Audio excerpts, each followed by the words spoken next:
बहुत अजीब लड़की है तुम्हारी दोस्त। हयात ने शाहिदा से जाज़ब और अतीका की गुफ्तगू सुनने के बाद कहा, मेरा ख्याल है कि ऐसी लड़की दुनिया में कोई और होगी ही नहीं। जाज़ब का अमीर ज़्यादा होना क्या अतीका के लिए पुरकशिश नहीं था? क्या जाज़ब से शादी करके वो शानदार ज़िंदगी नहीं गुजार सकती थी? इसकी सोच शाहिदा ने खोए हुए अंदाज में कहा। वो समझती थी कि इसका जिस्म दो इंसानों ने रौंदा है।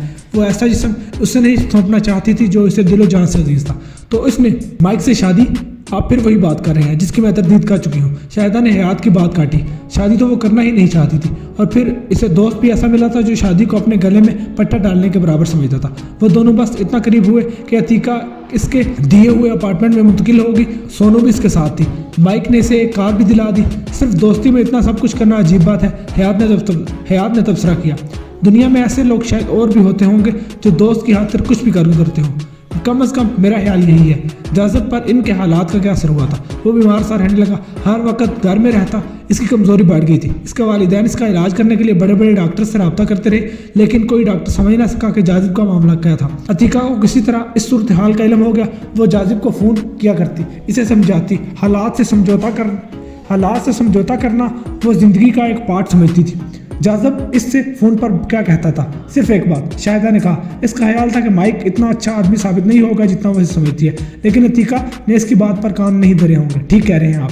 ट्रेन की रफ्तार कम होने लगी, शायद कोई स्टेशन करीब आ गया। अतीका ने ख्याल जाहिर किया, इस वक्त तो कोई स्टेशन नहीं आ सकता, अब तो कराची का ही कोई स्टेशन आएगा।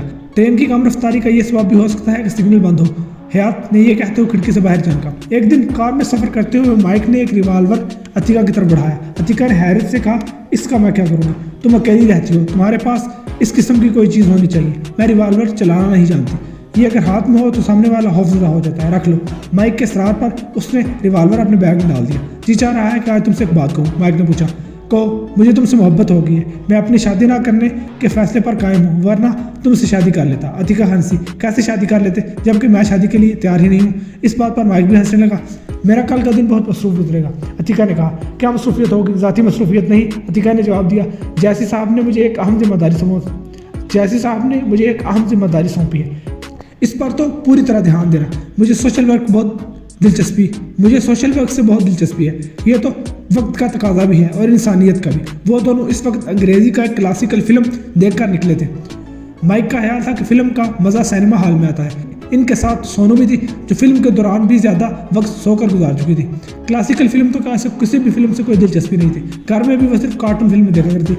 सोशल वर्क तो ये भी होगा कि तुम अपनी बहन के लिए कुछ करो। माइक फिर बोला, सब कुछ करके देख चुकी हूँ। माहिर नफ्सियात का ख्याल है कि ये किसी न किसी वक्त, कभी ना कभी ज़िंदगी किसी अहम मोड़ पर खुद ही नॉर्मल हो जाएगी। अतीका ने जवाब दिया, इतनी कम उम्र में ज़िंदगी का कोई अहम मोड़ कहाँ आ रहा है? अतीका, माइक के लहजे में मायूसी थी।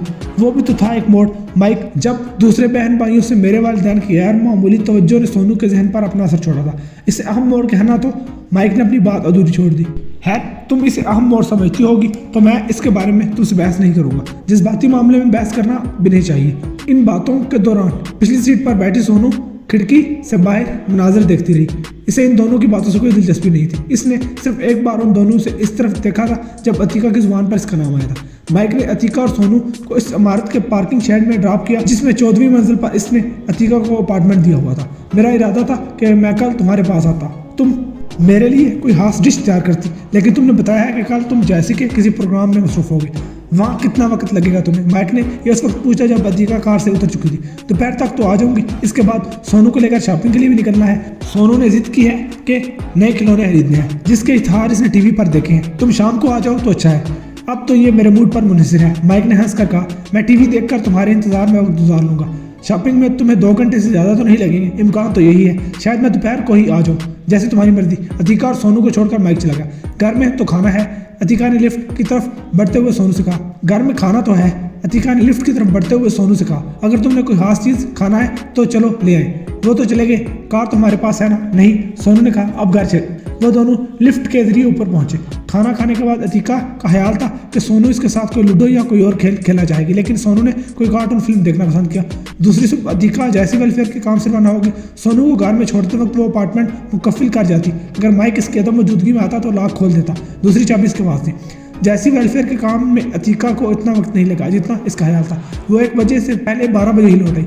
सोनू शॉपिंग पर जाने के लिए तैयार बैठी थी। जल्द ही वापस आ जाने की वजह से वो चाहती थी कि खाना खाकर शॉपिंग के लिए रवाना हो, लेकिन सोनू की जिद थी कि खाना वापस आकर खाया जाए। उसने अच्छे को सोनू को लेकर अपनी कार में रवाना होगी। शॉपिंग में सिर्फ 1 घंटा लगा। अतीका ने वापसी के लिए कार स्टार्ट की ही थी कि माइक का फोन आ गया। अभी तो शॉपिंग जारी होगी, इसने पूछा।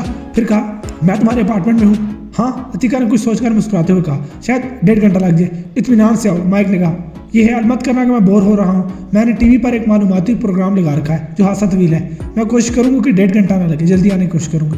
मैंने कहा ना कि इत्मीनान से आना। अच्छा ठीक है। अतीका ने राब्ता मुनक़ता कर दिया और सोनू से मुस्कुराकर बोली, हम माइक को सरप्राइज देंगे। यहाँ से 20 मिनट का तो रास्ता है और मैंने माइक से कहा है कि 1.5 घंटा भी लग सकता है। सोनू इसका मुंह देखती रह गई। जरूरी नहीं होता कि वो हर बात के जवाब में कुछ कहे। 25 मिनट के बाद वो दोनों अपार्टमेंट में दाखिल हो रही थी। दाखिल होने से पहले अतीका ने सरगोशी से सोनू से कहा, दबे कदमों चलना। माइक को शुबा भी ना हो कि हम वापस आ गए हैं। सोनू कुछ नहीं बोली, लेकिन अपार्टमेंट में दाखिल होते हुए वो दबे कदमों ही चली।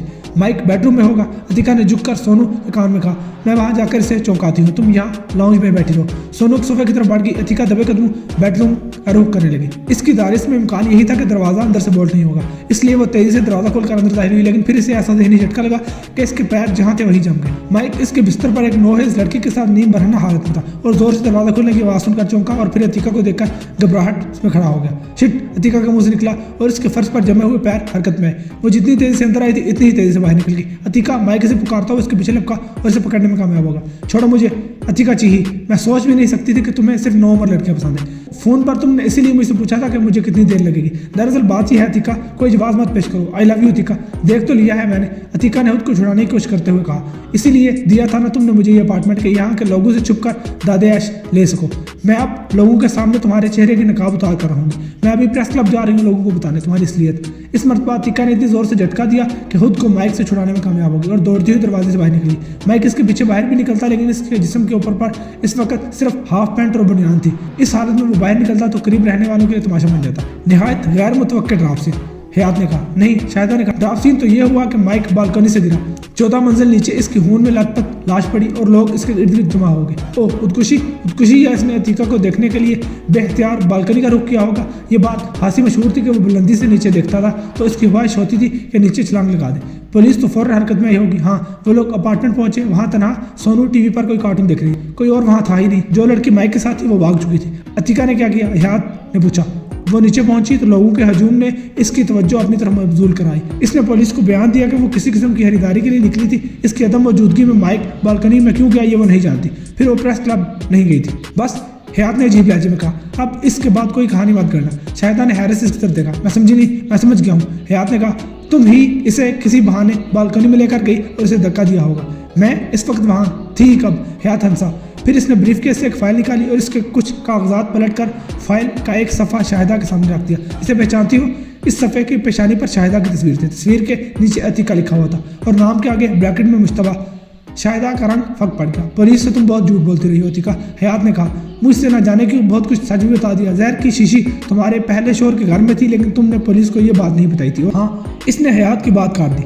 मैं नहीं चाहती थी कि मेरे बारे में पुलिस के शुबे को तकवीत मिले। हाँ हयात साहब, मैं ही अतीका हूँ। इसने बहुत तेज़ी से खुद पर काबू पा लिया। फाइल देखने के बाद इसने कहा, मेरे जहन पर माजी का एक बोझ था जो मैं किसी तरह उतारना चाहती थी। इस सफ़र में मुझे आप मिल गए, मैंने अपना वो बोझ उतार दिया। गालिबन आपका ताल्लुक पुलिस से ही है। हाँ, जवाब दिया गया। Inspector Hayat Ansari from special police. तुमको खुद अंदाजा है कि पुलिस को तुम पर शुबा था। इसी शुबे के बायस मैं तुम्हारे पीछे लगा रहा। तुम्हारे दोनों शोहरों को कत्ल किया गया और अब मेरे ख्याल है कि माइक को भी तुमने ही बालकनी से धक्का दिया होगा। मैंने बहुत कुछ बता दिया है आपको, लेकिन मैंने किसी को कत्ल नहीं किया। ये तो तुम्हें अदालत में साबित करना होगा। तुमने जो कुछ बताया है वो एक खुफिया टेप मेरी कार्ड पे टेप हो चुका है। इस वक्त हम जो बातें कर रहे हैं वो भी टेप हो रही हैं। इन्हीं बातों की रोशनी में पुलिस हेडक्वार्टर तुमसे मजीद पूछगिछ करेगा।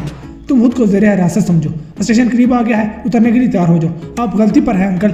ऊपर की बर्थ से आवाज आई। हयात चौंक कर खड़ा हो गया और सोनू की तरफ देखने लगा। अतीका खड़ी हो गई। इन तीनों को मैंने कत्ल किया था, सोनू बोली। मास्टर के खाने में मैंने जहन मिलाया था और अनवर की शराब में भी। अच्छा, हयात हंसा। अचानक तुम समझदार हो गई हो, सोनू ने इसके तबसरे को नजरअंदाज करते हुए कहा। इसकी शराब में जहन मिलाने के बाद मैंने ही फ़ोन किया एक नामालूम लड़की की तरफ से। इस लड़की की दावत पर वो फौरन घर से चल पड़ा। इसकी आदत थी कि इंजन स्टार्ट होते ही गाड़ी चलाने से पहले शराब के 1-2 घूंट जरूर लेता था। इसने ऐसा ही किया और जहर का असर होने पर कार काबू में न रख सका। और माइक, हयात अब कुछ संजीदा हो गया। सभी ने मेरी ज़िंदगी जीवन की थी। मैं अब नॉर्मल नहीं हूँ अंकल, मैं बस सदमे से खामोश हो गई, लेकिन सब कुछ देख रही होती हूँ। सब कुछ मेरी समझ में आ रहा होता है, लेकिन बस खामोश हो गई। मुझसे बर्दाश्त नहीं होता कि मेरी प्यारी बहन के साथ ज्यादती हो। चुप हो जाओ सोनू, अतिका परेशान होकर बोल पड़ी। मैं अब सब कुछ बता देना चाहती हूँ। सोनू बस से उतरकर नीचे आ गई। माइक से झगड़े के बाद ये सब घर चले गए तो मैंने दराज से वो रिवॉल्वर निकाला जो माइक ने ही दिया था। मैंने वो रिवॉल्वर इसकी तरफ तान कर आहिस्ता आहिस्ता इसकी तरफ बढ़ने लगी। मैं रिवॉल्वर नहीं चला सकती थी, लेकिन माइक खौफजदा हो गया। वो खौफ से चीखता रहा कि रिवॉल्वर फेंक दो सोनू, लेकिन मैं इसकी तरफ बढ़ती रही। वो पीछे हटता रहा और बालकनी पहुंच गया। इसने घबराकर अपने पीछे देखा और बुलंदी ने इसे इतना खौफजदा कर दिया कि वो उलटकर 14वीं मंजिल से नीचे जा गिरा। तो अब तुम भी ज़ेरे हिरासत हो, हयात ने कहा। अब अदालत ही फैसला करेगी कि तुम्हारा ये बयान तुम्हारे अब नॉर्मल होने की वजह से है या यही हकीकत है। ट्रेन रुक गई है, तुम अपना सामान संभाल लो अतिका। अदालत ने फैसला दिया कि सोनू के बयान पर 100% यकीन नहीं किया जा सकता, लिहाजा इस केस की समाअत सोनू के इलाज के बाद होगी। इसे मेंटल हॉस्पिटल में दाखिल करवा कर केस की तफ्तीश जारी रखी है। सोनू के बयान पर मोहर तस्दीक इस वक्त लग सकती है जब सबूत मिल जाए। चुनांचे सोनू को मेंटल अस्पताल में दाखिल कराया गया। वहाँ एक बहुत बड़े डॉक्टर ने इसका मायना किया। 2 दिन बाद इसने ऐलान किया कि सोनू की जो मेंटल और फिजिकल हालत है, इसकी वजह से यकीन किया जा सकता है कि कत्ल इसने नहीं किए होंगे। इस पर कहा गया लेकिन इसने किसी दबाव के बगैर कत्ल का एतराफ़ किया है। ये एक नफ्सियाती मर्ज की शिकार है। इसमें इंसान जो कुछ सोचता है वो अपने तस्वर में इसको अमली जामा पहना देता है। सोनू ने अपने तस्वर में जो कुछ देखा इसे हकीकत समझ लिया। डॉक्टर का यह बयान अदालत में आ गया। जज ने काफ़ी गौर व फिक्र के बाद सोनू को रिहा करने का हुक्म साजिर किया कि तीनों मर्डर केस में तफ्तीश जारी रखी जाए। चुनांचे हयात अतिका के पीछे लग गया। इसके ख्याल के मुताबिक अतिका ही 3 अफराद के कत्ल की जिम्मेदार है। पुलिस हेडक्वार्टर में अतिका से मजीद पूछताछ करके इसे कातिल के तौर पर अदालत में पेश किया गया, लेकिन अतिका इसलिए रिहा हो गई कि इसके खिलाफ ठोस सबूत मौजूद नहीं थे। एक सवाल ये भी उठा था कि अब अतिका सोनू को लेकर कराची के आगा खान अस्पताल का रुख क्यों करने जा रही थी। अतिका ने जवाब दिया, अब मैं जाजिब के सामने किसी हद तक हथियार डाल चुकी हूँ। मैं इसके साथ कहीं भी रहूंगी, लेकिन इससे शादी नहीं करूँगी। जाजिब ने आगा खान अस्पताल के किसी डॉक्टर से इस सिलसिले में बात की थी और डॉक्टर ने इससे कहा कि सोनू को फिजिकल इलाज के लिए आगा खान में दाखिल करा दिया जाए। जाजिब ने फ़ोन पर अतिका से कहा कि वो सोनू को लेकर फ़ौरन कराची पहुंचे। सोनू को हवाई सफ़र से बहुत डर लगता था, इसलिए वो सोनू को लेकर ट्रेन से रवाना हुई, जहां इंस्पेक्टर हयात इसके पीछे लगा था। सोनू को आगा खान अस्पताल में दाखिल करा दिया गया। अतिका इसकी सेहत याबी की मंतज़र है और कराची के ही एक अपार्टमेंट में क़याम पज़ीर है, जहाँ जाजिब भी रहता है, लेकिन इनके ताल्लुकात दोस्ती से आगे नहीं बढ़े। पुलिस अब भी अतिका के खिलाफ कोई ठोस सबूत हासिल करने के लिए कोशा है।